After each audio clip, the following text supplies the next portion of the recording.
By mistake, the handsome president slept with her and forced her to become his fiancée. The country was going through a slight economic crisis that threatened to grow worse if urgent measures weren't taken. Jun-ho, the acting president, knew this all too well. He had inherited a fragile financial system, with stalled investments and a deep mistrust among foreign business people who doubted the government's stability. From his office window, he looked out over the city while his team of advisors gathered to finalize the details of a major diplomatic event. That meticulously planned gala presented the perfect opportunity to demonstrate solvency, attract capital, and boost his popularity. Jun-ho believed that if everything went smoothly, it could mark the first step toward the long-awaited recovery of the country. The team of advisors was working against the clock. On a large table lay folders, reports, and contingency plans. Every minute had to be accounted for so that the event would be flawless. Senior figures with experience in protocol and state policies stood out among the advisors.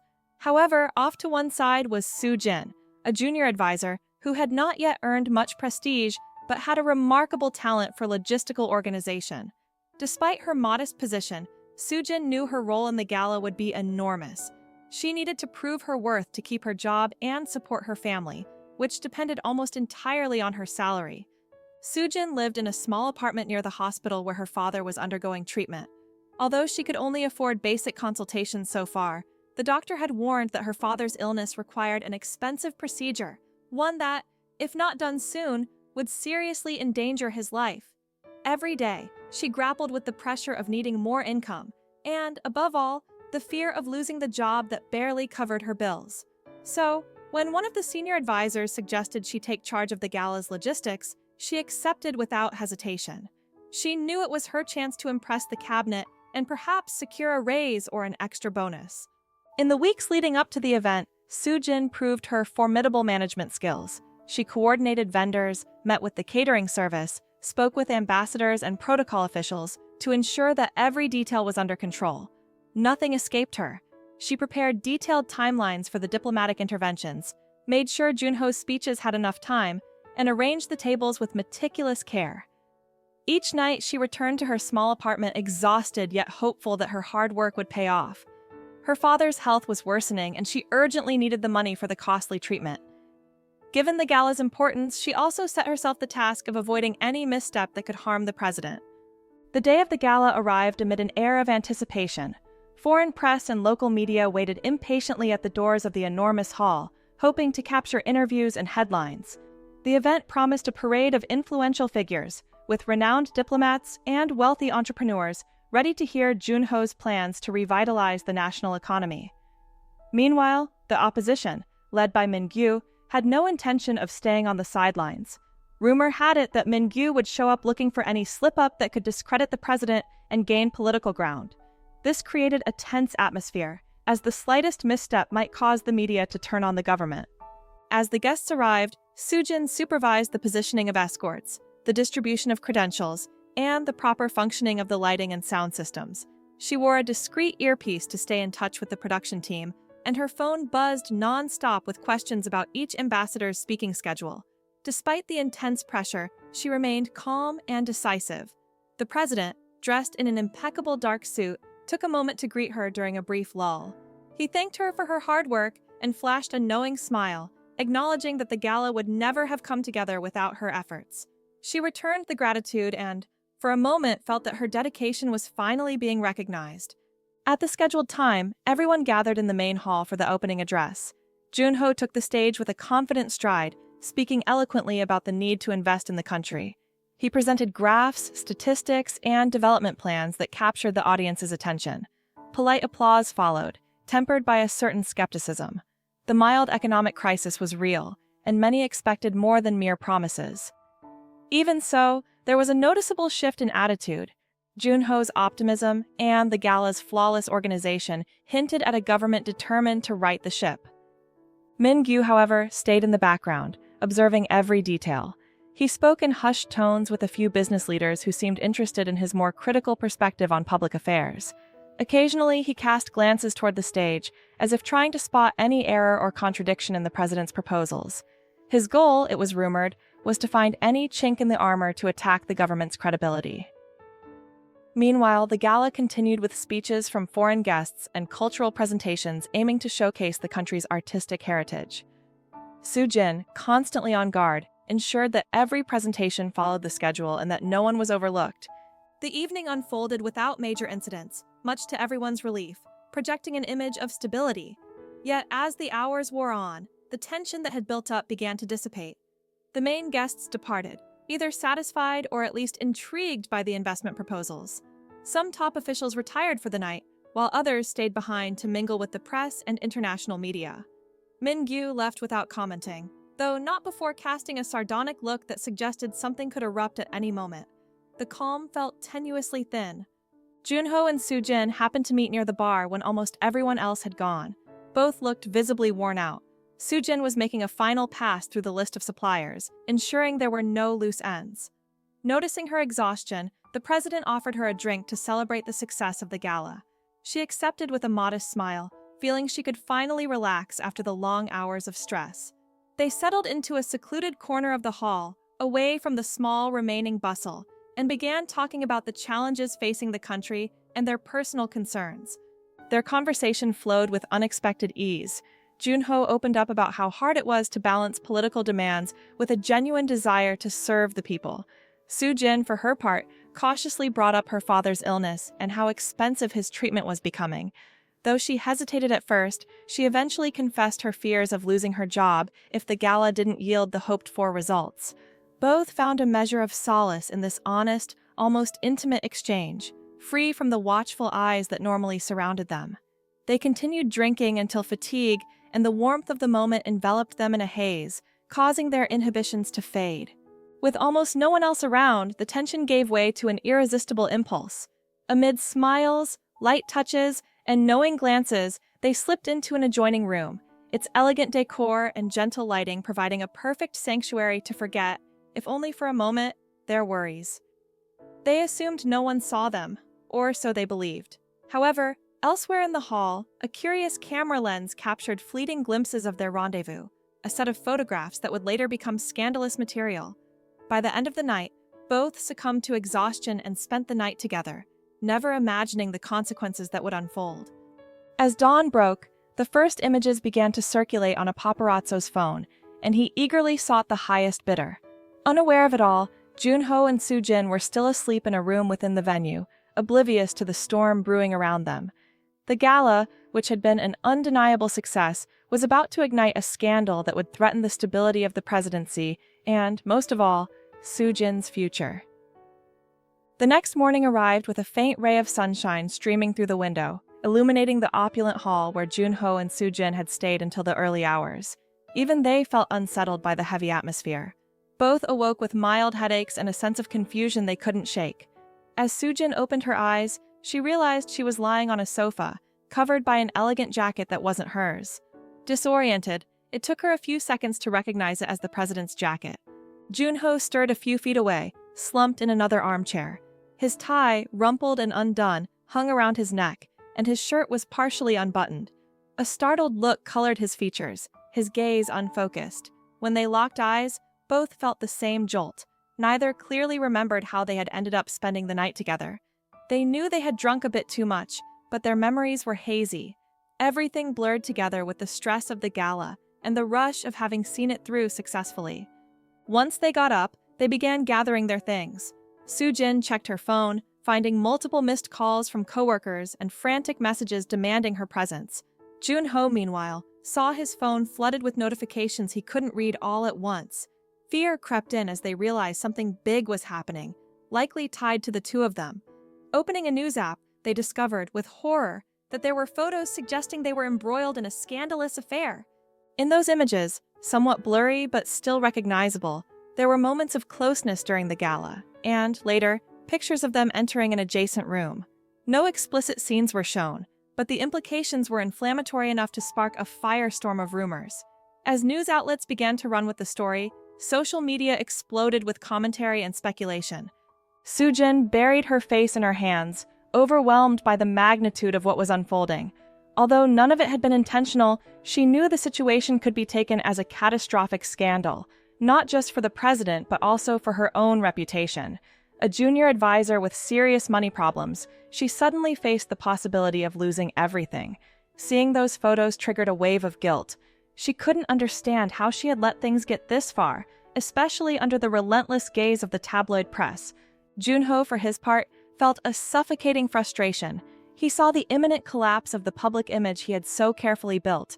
Right when he needed to project a sense of unwavering stability, these rumors were about to cast a dark shadow over his administration. Still groggy from the hangover, his mind swung between piecing together the night's events and calculating the damage to his political career. A mix of anger, fear, and a prickle of responsibility towards Sujin made it difficult for him to find the right words. "How did we end up like this?" Sujin managed to say, her voice shaking. "I don't know, but we have to handle this very carefully," Junho replied, pressing the bridge of his nose in an effort to calm his throbbing headache. A brief argument erupted. Sujin insisted she had never intended to get involved with him, and that this fiasco was about to destroy her life, while Junho, aware of how easily it could be perceived as an abuse of power, looked for logical explanations or a potential source of the leak. In that moment, each blamed the other in a desperate attempt to make sense of the situation, but they soon realized that what they really needed was a united strategy to lessen the impact. The calm didn't last long because as soon as they left the hall and walked through the corridors of the presidential residence, they were intercepted by several trusted advisors who looked at them with concern. They confirmed the gravity of the situation.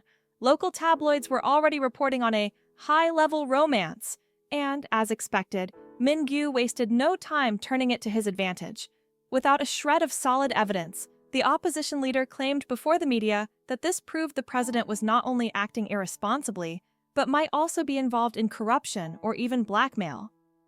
The word abuse kept popping up in headlines, hinting that Junho could be using his position of power to coerce Sujin. Of course, none of it was true, but all the public saw were the photos and the malicious interpretations from the press. Social media ignited with comments ranging from prurient interest to indignation. Some users rallied around Sujin, suggesting she was being manipulated, while others attacked the president, criticizing his lack of professionalism and responsibility. Those hours turned frantic. Every second, a new headline, a new rumor, a new question emerged. Wasting no time, the president's cabinet convened an emergency meeting. Top officials understood the delicate nature of the matter. A blow to Junho's image in the midst of an economic crisis could trigger political and social chaos. They needed to act immediately to quell speculation and calm public opinion. That was when a seasoned advisor proposed announcing an official engagement between Junho and Sujin. His reasoning was that if they appeared as a stable, loving couple, the scandal would be reduced to a simple misunderstanding. In this way, the label of corruption would lose steam, and people might view it more as a love story than a salacious affair. When Sujin heard the proposal, she felt her world crumble again. She outright refused, arguing that it was all a sham and that her dignity was at stake. She didn't want to take part in a media show that, besides forcing her to lie, could have irreversible consequences for her reputation. However, the advisors insisted they had few alternatives. Junho, meanwhile, stayed silent, weighing the pros and cons in his head. He knew it would be unfair to force Sujin to accept that strategy, but he also felt the weight of the political situation. If they didn't move swiftly, Min-gyu would gain ground, and the government itself could be in jeopardy. Sujin left the meeting with a knot in her throat. She walked down one of the corridors until she found a quiet spot to call home.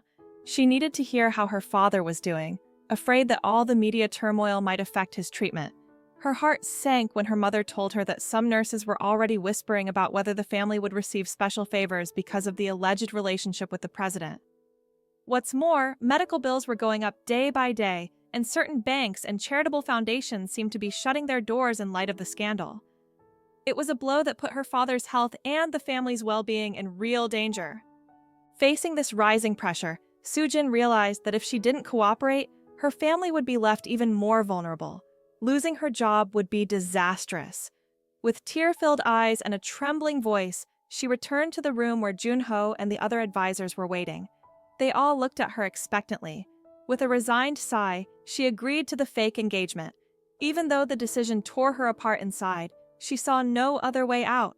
She had to protect her family, and the only means of ending it all seemed to be that public lie. The cabinet acted at once.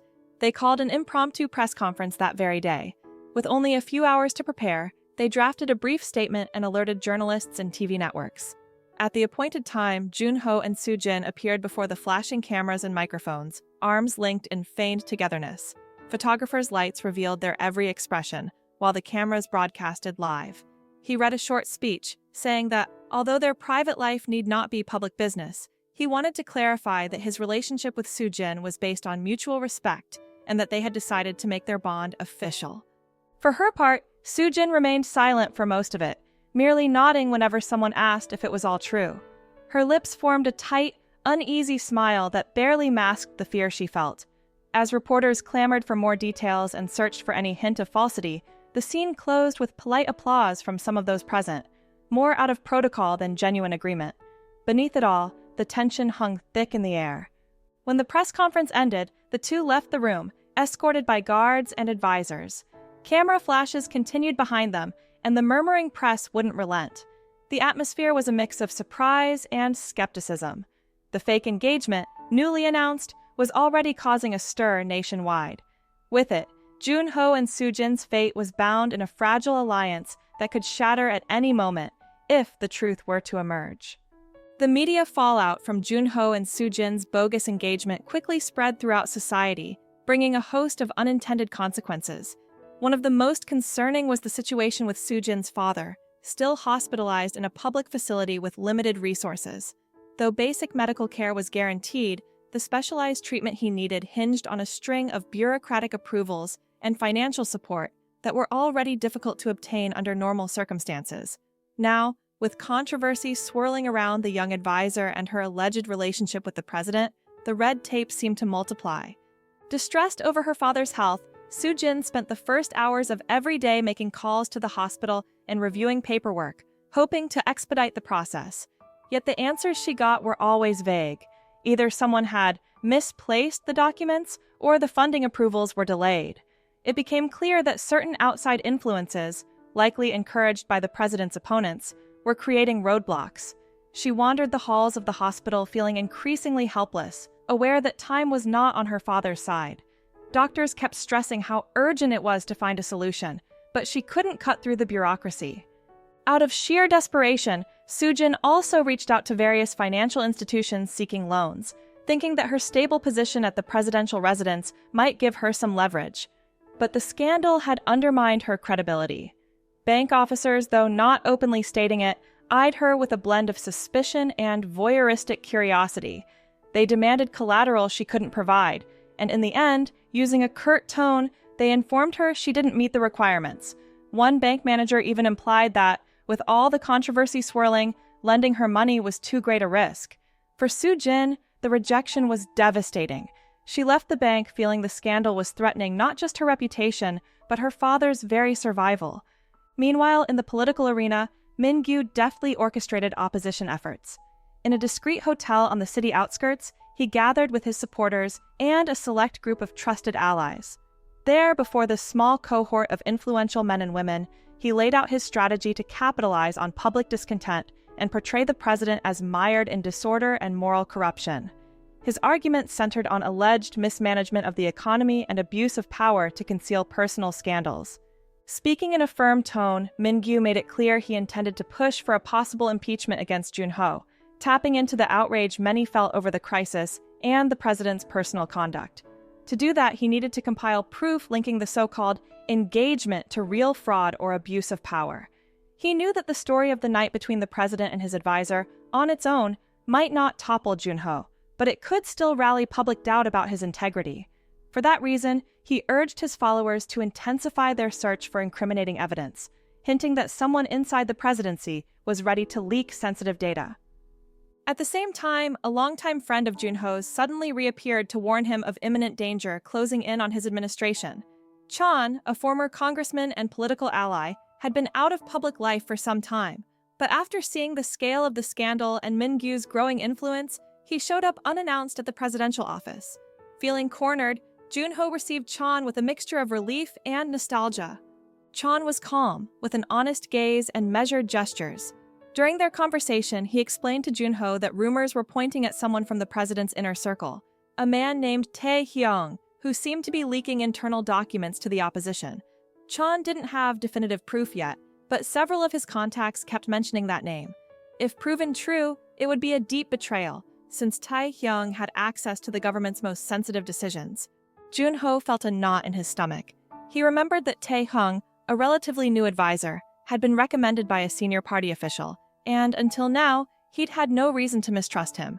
Even so, Chon's warning couldn't be dismissed. The president thanked his old friend and asked him to stay vigilant. He needed concrete proof before taking drastic steps that could trigger a shakeup in his cabinet, moves sure to attract negative press coverage. Still, it was clear that the problem was bigger than unverified rumors. If Min-gyu really had an informant in the presidency, more accusations could surface, further undermining Junho's credibility and worsening Soo-jin's plight. Meanwhile, tension grew between the supposed couple. Though they maintained a cordial front for the media, behind closed doors they had to share workspaces and occasionally pose for press photos. In each interaction, the awkward distance between them was palpable. Junho, increasingly worried, noticed Soo-jin's dark circles and the sorrow she couldn't hide. Overcome by guilt and empathy, he wanted to offer her financial help for hospital expenses. She refused at once. "I can't let people think I'm getting bribes from the president," she said in a shaky voice. "It wouldn't be a bribe, Soo-jin," Junho replied softly. "I just want to help so your father can get the care he needs." "I know, but things are too complicated. People already believe I sold out for money. I couldn't handle another scandal."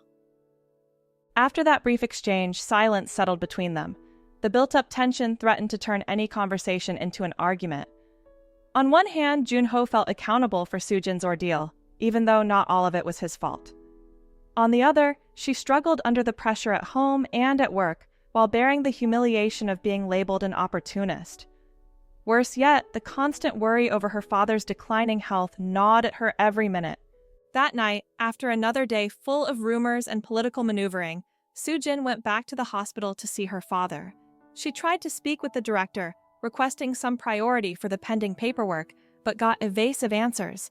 Upon leaving his office, a kind doctor, sensing her distress, quietly confided that he had overheard comments that someone with influence was deliberately making things difficult.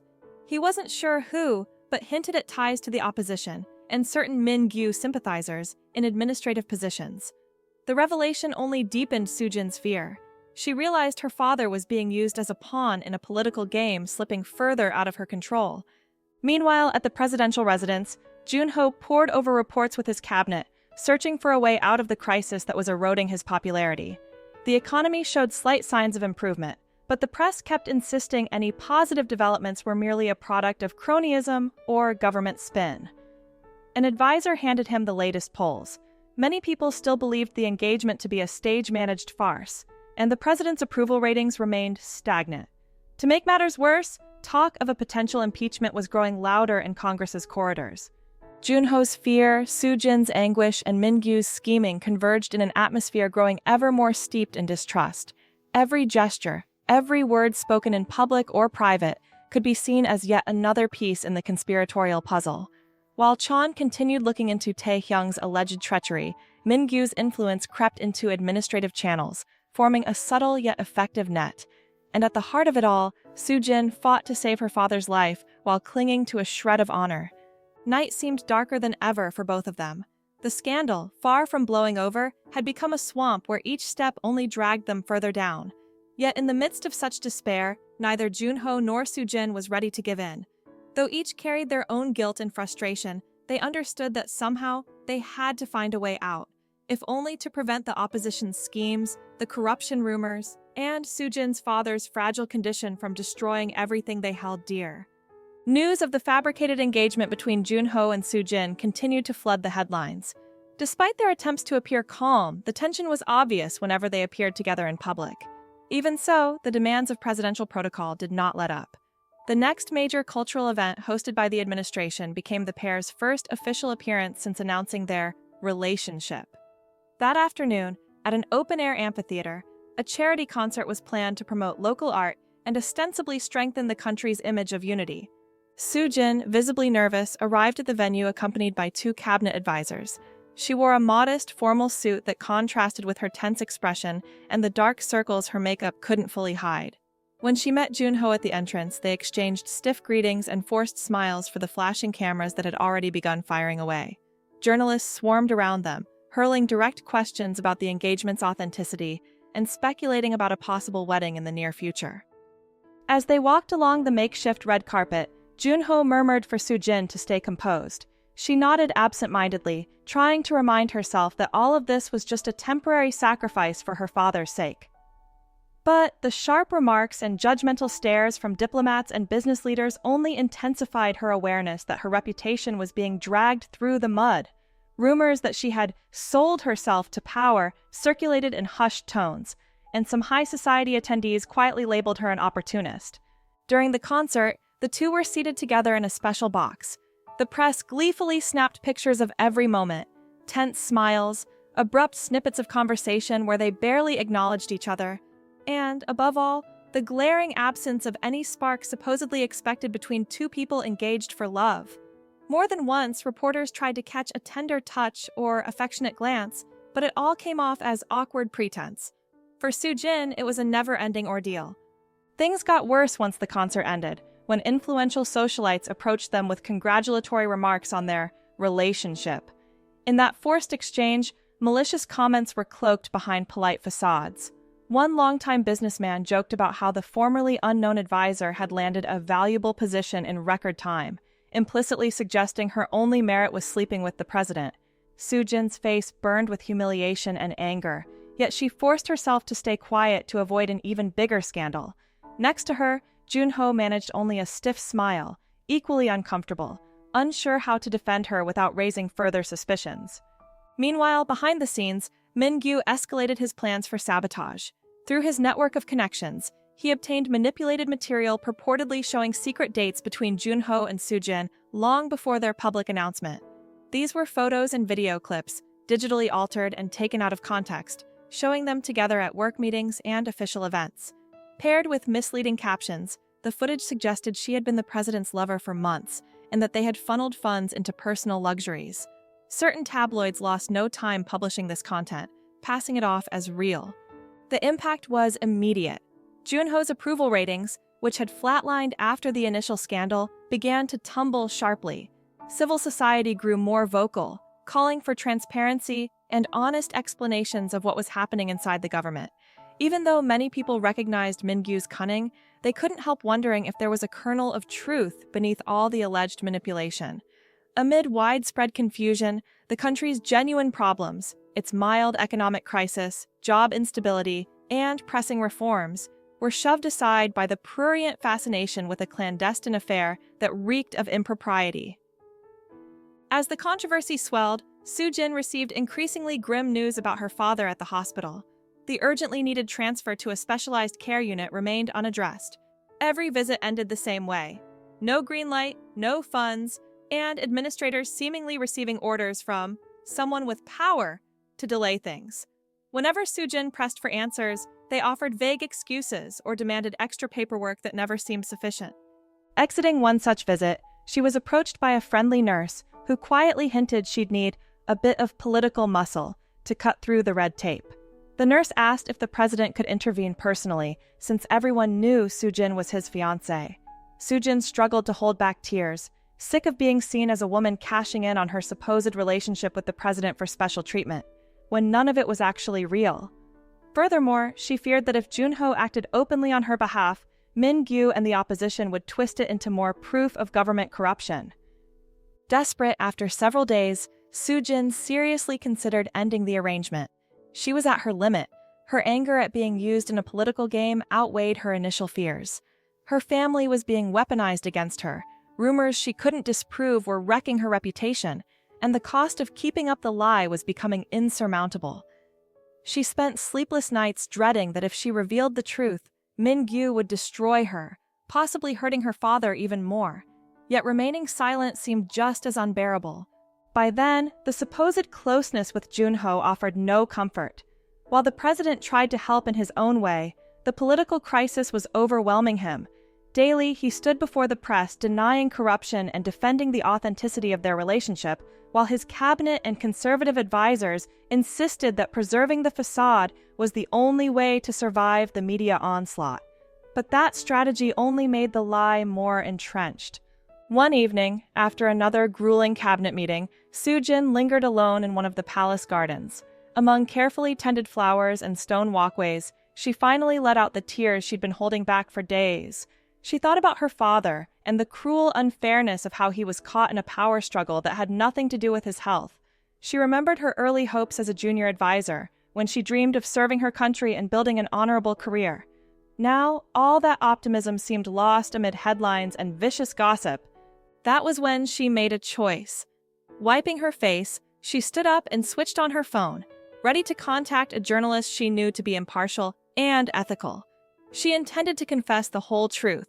The engagement was a political sham, and the rumors swirling around her were nothing but a manipulation orchestrated by the opposition, aided by traitors within the administration. The risk was immense, but she felt driven to expose everything, come what may. The sky had darkened, and phone in hand, Soo-jin felt a shiver race through her body. She knew she was about to cross a point of no return. She rehearsed the words she would say and pictured the fallout that could follow. Would she lose all chance of saving her father?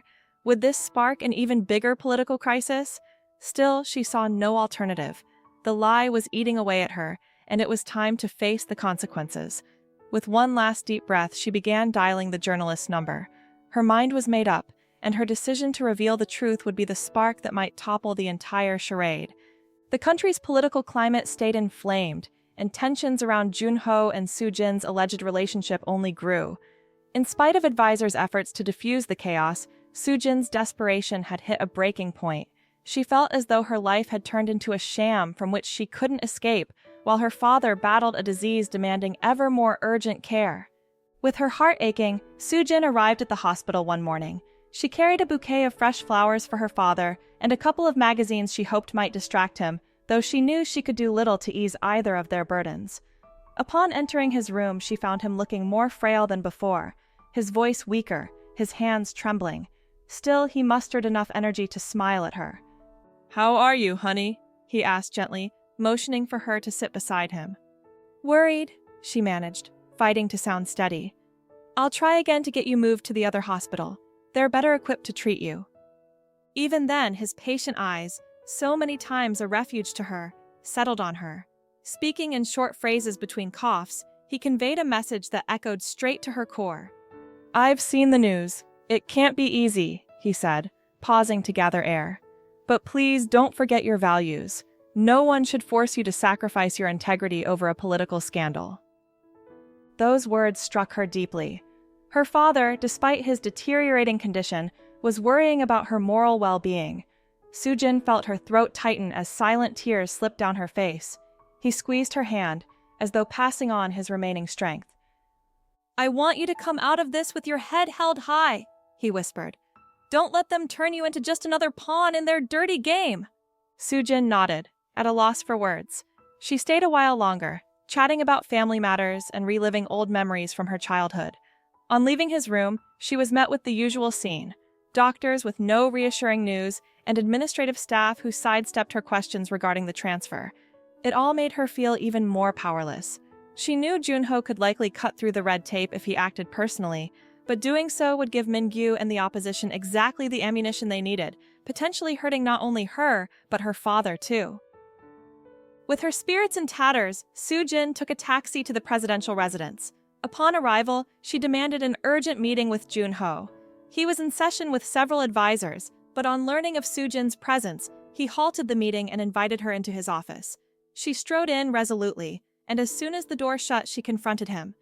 "Do you realize what you've caused? My father gets worse every day, and because of your damned lie, the transfer isn't being approved. Now the whole country's laughing at us, and my family's paying the price." Junho, stunned by Soo-jin's fiery tone, tried to calm her down. However, his words came out clumsily. "I know, and I'm sorry. I tried talking to the hospital director, but my advisors insist I can't pull strings directly. They're afraid it'll look like abuse of power." Soo-jin felt anger welling up inside her. "And when were you planning to tell me that? she shot back. "I feel totally alone in this, forced to pretend something I despise. Do you understand my father's condition is getting critical?" A tense silence settled over the office. Junho wanted to hold her, to ask her to trust him, but she backed away, her gaze filled with hurt. She had no patience for what she saw as empty comfort. While the relationship between Junho and Soo-jin deteriorated, Chan ramped up his investigation. He contacted old acquaintances in public administration and sifted through documents hinting that leaks were coming from the president's inner circle. He met repeatedly with former congressional colleagues, hunting for conclusive proof of wrongdoing within the presidency itself. After days of digging, Chan began finding leads that pointed straight at Tae-hung, an advisor who had risen to influence rather suddenly. Suspicious phone records and bank movements popped up in the periphery of Chan's research. Documents that should have been under lock and key had somehow been photocopied, ending up in the hands of people linked to the opposition. Chan realized Tae-hyung was not only selling confidential information but also doctoring paperwork to implicate Junho and thereby erode his political standing. Wanting to present airtight evidence, Chan decided to speak with Junho only after he had something irrefutable. He knew that accusing a presidential advisor was serious business and required undeniable proof. Meanwhile, Min-gyu continued waging his media war, spreading ever more rumors of alleged embezzlement and shady deals tied to the presidential couple. The fake relationship binding Junho and Soo-jin kept growing more strained until their friction became obvious to certain cabinet members. One of the senior advisors warned them that if they continued being so cold with each other in public, the press would sniff out the lie behind their engagement. Thus, they tried putting on a more convincing front at official events, though their mutual discomfort was evident. Eventually, one afternoon, they found themselves alone in one of the meeting halls generally used for unlisted gatherings. As soon as they met, a long brewing argument erupted. Feeling cornered, Soo-jin let it all out. "Do you know how many times people at the hospital or the bank have called me a sellout? And meanwhile, you wash your hands of it, saying, 'It's just a rumor,' or 'My cabinet won't let me act.' I'm sick of it, Junho. I'm done being the sacrificial pawn in your political game." This time, he finally blew up as well. "Don't think this is easy for me. I'm carrying the pressure of a country in crisis. Every step I take, the opposition twists it to drag me down even further. I admit what we did was wrong and I'll never stop regretting it, but I'm not the only one to blame here." Soo-jin trembled with rage, feeling utterly misunderstood. Yet behind Junho's furious expression lay something else: exhaustion, guilt, and a hint of tenderness that began to chip away at the wall between them. His voice almost cracked as he confessed, "I've tried helping you with your father, but every time I try, you close off completely. And I don't blame you. I know we're tangled up in this lie, but at least we could try to lessen each other's pain somehow." His words hung in the air. For a few moments, both of them fell silent. Soo-jin felt anguish wash over her. She thought about the nights spent crying at home, poring over bills, and recalling her father's waning health. Junho, moved by a genuine impulse, stepped closer and gently took her hand. "I don't know how to fix this," he said, his voice unsteady. "Maybe it's too late, but I want you to know I truly care about you. Your suffering isn't lost on me. I've been feeling things I never expected." Soo-jin looked up, incredulous. She detected sincerity in his expression, though she fought against believing it. Even so, the intensity of the moment wrapped them both in silence. For an instant, all the resentments and differences faded away, and they both saw each other as two exhausted individuals weighed down by a scandal neither had intended. The tremble in Soo-jin's lips betrayed the internal conflict raging within her. She felt anger, pain, and a swirl of emotions she couldn't quite name. Junho, for his part, was just as uneasy, unable to find the right words to mend the harm done. And so, in the midst of that emotional whirlwind, the chilly distance that had separated them seemed to thaw, making room for a flicker of mutual understanding. After a few seconds, Soo-jin gently pulled her hand free and lowered her gaze. She had no answers, nor did she wish to indulge in more empty promises.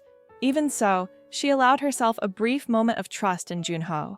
Maybe that small gesture could be the first step in stopping the swirl of conspiracies. Meanwhile, beyond those walls, the political storm churned on like a relentless tide, ready to sweep them under if they did not act quickly. That night, each went their own way, lost in thought. Soo-jin, determined not to compromise her father's well-being or her integrity, and Jun-ho, struggling with guilt and the surprising affection he had discovered for her. An uncertain future lay ahead, full of enemies spinning webs of deceit and potential allies emerging in the shadows. Their fate hinged on whether they would face it together or carry on alone, risking everything they still had left to save. The political tension unleashed by the phony engagement continued to shake the country. While the media published polls showing Jun-ho's plummeting popularity, Soo-jin's father clung to life, still waiting on the stalled paperwork. It was in this bleak setting that Chan redoubled his investigation, hoping to find ironclad evidence to unmask the conspiracy closing in on the presidency. Chan spent several days poring over financial files, bank statements, and phone logs, aided by collaborators who shared his desire to protect the president and, in turn, clear Soo-jin's name. He knew there was a mole in Jun-ho's inner circle, and the clues increasingly pointed toward Tae-hyung, an advisor who had until then stayed in the background, yet whose name kept cropping up in confidential discussions. The first major lead appeared in internal government documents. Certain financial forms, allegedly signed by Jun-ho, showed an outright refusal to grant medical funds for Soo-jin's father's case. It struck Chan as odd because, under standard protocol, such requests would normally be reviewed by multiple departments before being definitively denied. Chan noticed peculiarities in the signature. Jun-ho's name appeared too tidy, missing the usual characteristic strokes, like someone had copied it from an older file. Suspecting forgery, Chan traced the records through the banks handling government transactions. To his surprise, he uncovered suspicious money transfers linking Tae-hyung to individuals close to Min-gyu. Some were disguised as consulting fees or external advisory services, but their dates lined up exactly with the surge of rumors and leaks. For further confirmation, Chan confronted a former bank employee who, off the record, admitted Tae-hyung had submitted paperwork with Jun-ho's signature to justify withholding certain funds. The employee also revealed they had found the documentation suspicious from the get-go. Convinced he had found the key to the puzzle, Chan urgently requested a meeting with Jun-ho. When the president received him in his office, he noticed Chan's unusually somber demeanor. Chan laid a folder on the desk, stuffed with copies, printed emails, and call logs, proving that Tae-hyung had been funneling information to Min-gyu. He also presented the medical document bearing the forged signature, the one that formally blocked any assistance for Soo-jin's father. "There's no doubt Tae-hyung is responsible," Chan stated, pointing to a line where Jun-ho's supposedly authentic signature upheld the refusal. "All of this shows he's been collaborating with the opposition to ruin your image, and on top of that, he used Soo-jin as a pawn in his plan." Jun-ho was left stunned. He finally had proof that a dark scheme had been brewing behind his back, but his thoughts quickly turned to what this meant for Soo-jin. He needed to speak to her right away to clear up the distrust that had grown between them. When Soo-jin arrived at the presidential office, she found Chan and Jun-ho waiting with grave expressions. They invited her to sit down and, without mincing words, explained their findings. They showed her every piece of evidence: the phone logs confirming Tae-hyung's secret ties to Min-gyu, the suspicious bank transfers, and, most crucially, the forged document bearing Jun-ho's signature, which denied any medical assistance to her father. "So that signature isn't yours?" Soo-jin asked, her voice shaking as she looked at Jun-ho. "No! No, it never was," he answered calmly. "I would never have withheld that medical aid without discussing it with you first, especially knowing how important it is." Soo-jin felt a wave of relief and guilt wash over her, paralyzing her on the spot.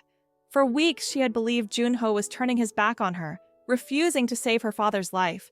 She'd lashed out at him with resentment that, while understandable in their predicament, now felt unjust. Unable to contain herself, she covered her face and let out a muffled sob, pent-up tension coursing through her. "I've been doubting your intentions all this time," she managed, her eyes brimming with tears. "I blamed you for something you didn't even know was happening."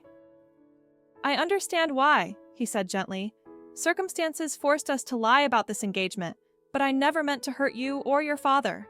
Chan, sensing the weight of the moment, decided to give them some privacy.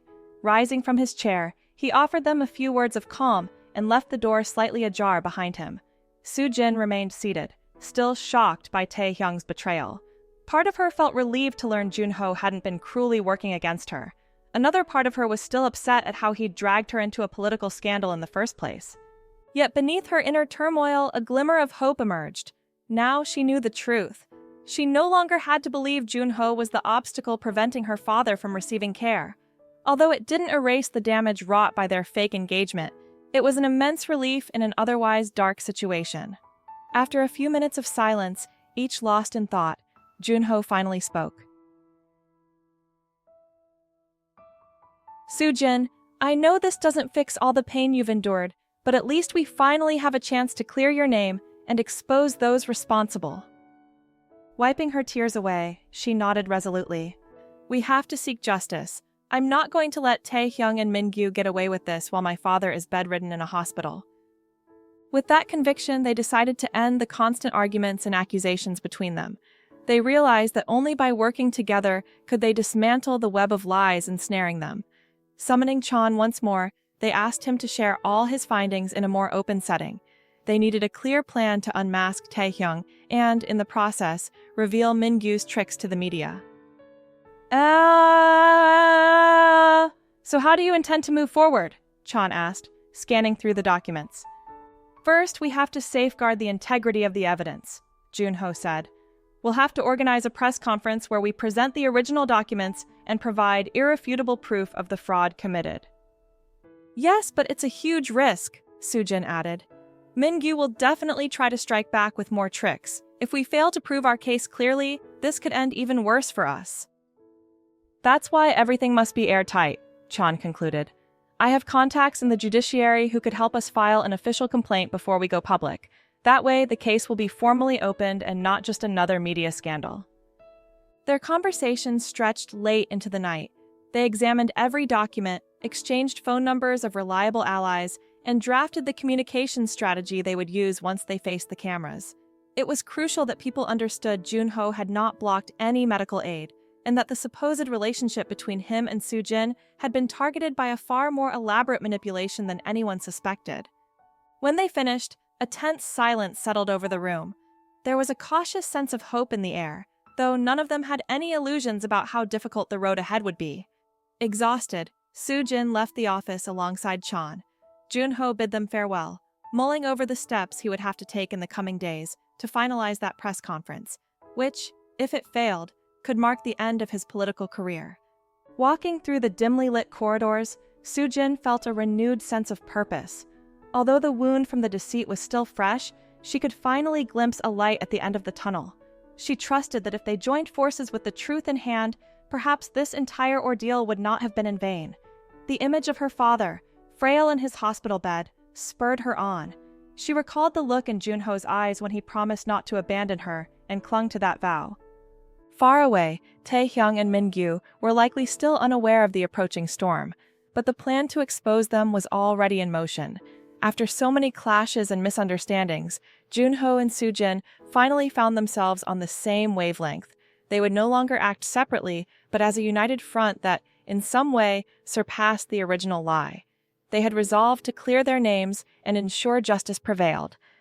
And, although the outcome remained uncertain, both were preparing for whatever might happen at the upcoming press conference.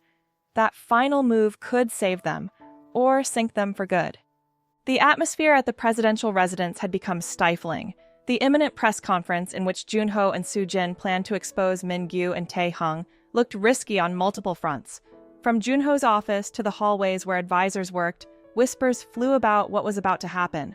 Word had leaked that the president and his supposed fiancée intended to reveal critical information, and no one knew how the public would react once the truth came to light.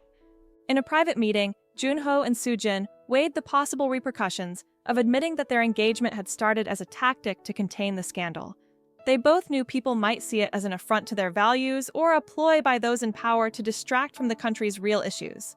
On the other hand, if they didn't tell the whole truth, Mingyu could exploit any gaps to discredit the evidence they had gathered against him and Taehyung. If we go through with this, there'll be a huge media outcry, Junho said, opening a file containing speech ideas. It might ruin my image for a while. People could feel we deceived them on something as sensitive as our relationship. Soo-jin, seated opposite him, nodded anxiously. She knew that, besides Junho's public figure, her own dwindling credibility was on the line, as well as, more importantly, her father's chance of receiving the treatment he needed.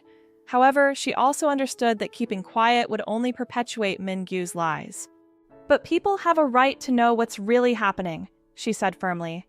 "We never should have faked anything. Owning up to our mistake and showing how we were manipulated is also a form of honesty. In the end, it may be our only way to salvage both our dignity." They agreed that the truth was a double-edged sword, but their best shot at exposing the conspirators.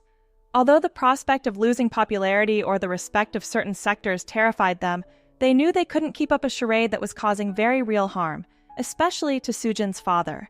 This decision to act transparently, contrary to the advice of skeptical advisors, once again united them in a common goal. Meanwhile, Min-gyu observed events warily. Rumors circulated that Junho and Soo-jin had gathered compelling evidence against him, including documents linking him to Tae-hyung and the forged signatures. In a private office with his trusted allies, the opposition leader was preparing a final move to discredit the couple. He ordered his team to ramp up media attacks, ready to release increasingly sensational claims. "If they plan to expose me, I need the public to stop believing anything they say," Min-gyu announced, eyeing a corkboard covered with newspaper clippings and photos of Junho and Soo-jin. "We'll intensify the smear campaign, hinting that this is all just a ploy on their part to hide bigger scandals." At the same time, rumors swirled within the presidential circle that Tae-hyung had vanished from his office, taking various files with him. Realizing Chan and the president's inner circle were closing in on his role in the conspiracy, Tae-hyung felt cornered. Some employees claimed to have seen him loading personal items into his car and driving toward the city outskirts. Others insisted he was negotiating with foreign contacts to flee before the law could catch up to him. With Tae-hyung attempting to escape and Min-gyu preparing his counterattack, the government was heading into a critical period. Every minute counted, and the media ratcheted up the pressure, publishing ever more scandalous headlines, some fabricated, others based on genuine leaks, aimed at sowing confusion. In this climate of uncertainty, Soo-jin and Junho held fast to the conviction that their evidence was undeniable, provided they presented it clearly and honestly. Parallel to preparing for the press conference, Junho resolved to handle Soo-jin's father's transfer to a specialized center in a completely legal and transparent way. He used his influence only as permitted by official regulations, demanding swift action on the paperwork and ensuring every document was meticulously recorded, leaving no room for accusations of favoritism or illegal favors. His intention was to expose those who had blocked the process and, at the same time, guarantee that Soo-jin's father would receive the urgent care he required. When Soo-jin found out about this step, she went to Junho's office to thank him. Although they had clashed repeatedly, seeing her smile with genuine hope was a balm for him. "I don't know how to thank you for doing this so openly and properly," she said, her voice shaking slightly. "Now they can't use my father's case as a weapon against us." "It was the least I could do," Junho replied, trying to sound casual but unable to hide the emotion he felt. "After all that's happened, I want there to be no doubt that I respect you and will do what I can to help your father." Though the transfer had been approved, a few steps remained before it could be completed, but the political and social message was clear. Junho was unafraid to act transparently, even in a matter so delicate. This stance undermined Min-gyu's attempts to label him a corrupt leader, catering to a mistress behind the public's back. Each signed document and protocol observed to the letter closed off another avenue for the opposition to attack. News that the patient would soon move to a better-equipped hospital reached the press, which was split between those commending the act and those accusing Junho of doing it out of political self-interest. However, the impeccable handling of the process blunted much of the criticism and gave Soo-jin the emotional relief she so desperately needed. Knowing her father had a better chance of surviving was an essential comfort in the midst of the turmoil. Meanwhile, Min-gyu rushed to launch his counteroffensive. A television station aligned with the opposition announced a special report claiming to unveil fresh scandals at the presidency. From out-of-context photographs to rumors of international bribery, anything went in the arsenal of accusations aimed at muddying the waters before Junho and Soo-jin's upcoming press conference. The tactic was clear: flood the public with so much misinformation that, when the truth was finally revealed, it would seem like just another version of events in the chaotic news cycle. Still, Junho, Soojin, and Chan knew there was no turning back. The time had come to stand before the cameras and disclose everything they had uncovered. The forged signatures, the embezzlement, the smear campaign against the young advisor, and the maneuvers intended to destroy the president's credibility. They would go all in, risking the already damaged image of their relationship, trusting that honesty might at least earn part of the public's confidence. That night, in one of the residential wing's corridors, Junho and Soojin reviewed the draft of their press conference statement one last time. They agreed that if anyone asked about their relationship, they would answer truthfully, admit it began as a tactic to avert a larger scandal, yet reality had exceeded all expectations. Between them lay a mix of guilt, affection, and responsibility that could no longer be reduced to an official version. "We can't keep lying," Soojin said, her throat tight. "If we make a mistake, let it be by telling the truth." Junho looked at her with unwavering determination. "I'm with you. Whatever happens, we'll stand by the evidence we have and the truth we've uncovered." With those words, they sealed the final course of their plan. The following day, or perhaps in a matter of hours, when the whole world would be watching their statements, they would face the consequences of their confession. The future of the government, Soojin's father's health, and even the budding relationship between them depended on the success or failure of that public address. Meanwhile, as Min-gyu and his allies finalized the details of their counterattack, this unlikely pair, president and advisor, prepared to take the most daring step of their entire story. The dawn of the appointed day arrived laden with tense anticipation. This was the day Junho and Soojin would reveal, before the nation and the world, all the evidence they had gathered. The press conference was set for mid-morning in the Grand Hall typically reserved for major government announcements. Even before sunrise, reporters and camera crews were lining the corridors of the presidential residence, microphones and gear at the ready to broadcast live. No one wanted to miss the outcome of the story that had kept the entire country in suspense. When the clock struck the hour, Junho stepped into the spotlight, looking solemn, flanked by members of his cabinet. At the opposite end, Soojin walked out with a steady gait, head held high despite the nerves making her hands tremble. Flashes and lights went off in every direction, and the reporters' murmur foretold a torrent of questions. But their strategy was clear. First, they would present the facts and evidence. Then, they would take questions. Junho spoke first, his tone carrying both confidence and a hint of humility. He acknowledged that in recent months, confusion had arisen around his relationship with Soojin. He admitted that indeed their closeness had begun as an attempt to calm the waters after a media scandal. He said this plainly, eyes locked on the audience, taking responsibility for a decision he now recognized as wrong, even if it had been driven by political pressures and interests. Next, Soojin came forward to detail the conspiracy's inner workings. She held up a folder of documents that were displayed with complete clarity on a large screen set up for the occasion. Projected, there were screenshots of emails, phone logs, and official forms bearing a forged signature of Junho. Also shown were incriminating messages in which Tae-hyung, a presidential advisor, reported every move of the president and his staff to Min-gyu. It became evident how procedures had been manipulated, funding for Soojin's father's medical care blocked, and rumors invented to fuel suspicions of corruption. A hush fell over the room when the last document flashed before the cameras. Many journalists, accustomed to political maneuvering, couldn't hide their surprise at the scope of the betrayal. Not only was there a smear campaign, but serious crimes had been committed to undermine the government's credibility. Once the presentation ended, Junho resumed speaking, emphasizing that this was not just a groundless personal defense. Chan, standing off to one side, nodded firmly, confirming that all the evidence had also been submitted to the appropriate authorities. "The truth has come to light," Junho concluded. "I trust that justice will be served and that the public will understand the circumstances that drove us to make hasty decisions. We haven't been perfect, but we're here to face the consequences." Across the country, people glued to their TV screens or following the broadcast online discovered the true scale of the conspiracy. Min-gyu and his allies' machinations were laid bare. Astonishment and dismay spread among those present, and out on the streets people struggled to process the revelations. No sooner had the conference ended than the repercussions hit hard. The police issued an arrest warrant for Tae-hyung upon confirming his involvement in forging documents and leaking classified information. Later reports indicated he tried to flee abroad, but was intercepted at a local airport and arrested on conspiracy and misappropriation charges. As for Min-gyu, he immediately found himself in hot water. The evidence was so overwhelming that it left him with no room to deny his role in the defamation campaign.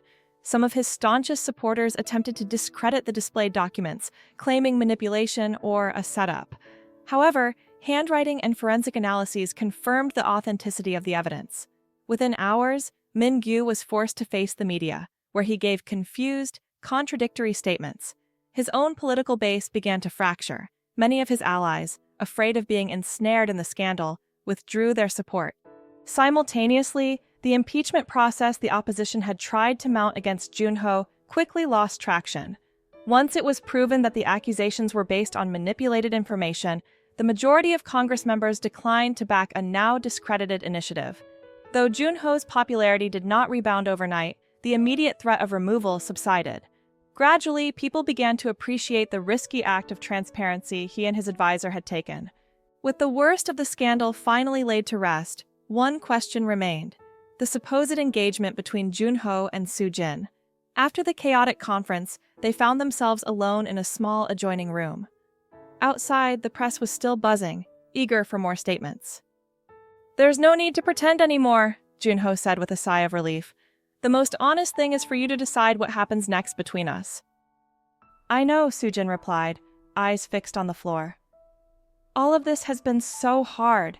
I'm hurt by what happened, but I also feel that something changed between us." In the days leading up to this, despite the many initial arguments, they had forged a bond that went beyond the charade. They had shared worries, sleepless nights, and even small moments of warmth. The fact that Junho had moved heaven and earth to transfer Soo-jin's father to a better medical facility, legally and transparently, had proven his commitment beyond mere politics. Now, free from outside pressure and masks, the choice was hers. "Even with everything we went through, I've grown truly fond of you," Soo-jin admitted, lifting her gaze. "Maybe the best thing is for us to give ourselves a genuine chance, with no lies or obligations." Surprise lit up Junho's face, but gratitude prevailed.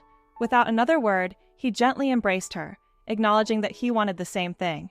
If their relationship had begun out of convenience, it had blossomed into a genuine affection they were both willing to explore. In the following days, Soo-jin's father was officially moved to the new hospital. There, he received the specialized care he so desperately needed, and his prognosis slowly improved. The doctors confirmed that, had he not arrived in time, the outcome would have been irreversible. Soo-jin finally found some peace seeing her father treated by top specialists. The tired smile he gave when she entered the room was a gift she would never forget. As Soo-jin's family situation stabilized, the public responded with mixed feelings, surprise and relief, toward the admissions made at the press conference. Some continued to criticize how Junho and Soo-jin had managed their relationship. Others started seeing them as victims of a power game much bigger than themselves. In any case, most people understood that the real corruption lay in the maneuvers orchestrated by Min-gyu and Tae-hyung, both now facing legal proceedings for conspiracy and forgery.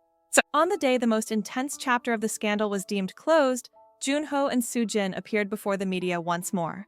This time, they had no folders or documents to present, just each other's hands clasped, a simple gesture by two people who had nothing more to hide. A low murmur spread through the press gallery, and cameras flashed incessantly. They didn't issue formal statements about their relationship. Both knew it would be best to let time and actions speak for themselves.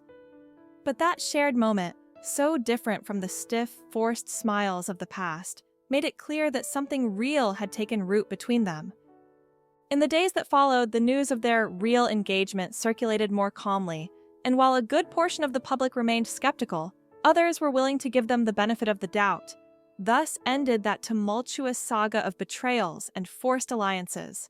With the government's stability somewhat restored, the country turned the page, hoping for a better future. And amid that changing landscape, Junho and Soo-jin embarked on a new chapter in their lives, aware that even if belated, honesty was the only solid foundation upon which they could build something genuine.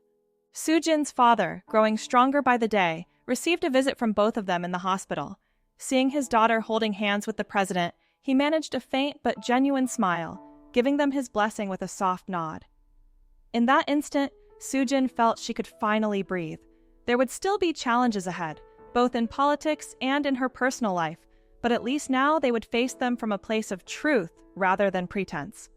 The future was uncertain, yes, but illuminated by the possibility of a more authentic love than anyone could have imagined back when everything began with one simple and ill-fated mistake.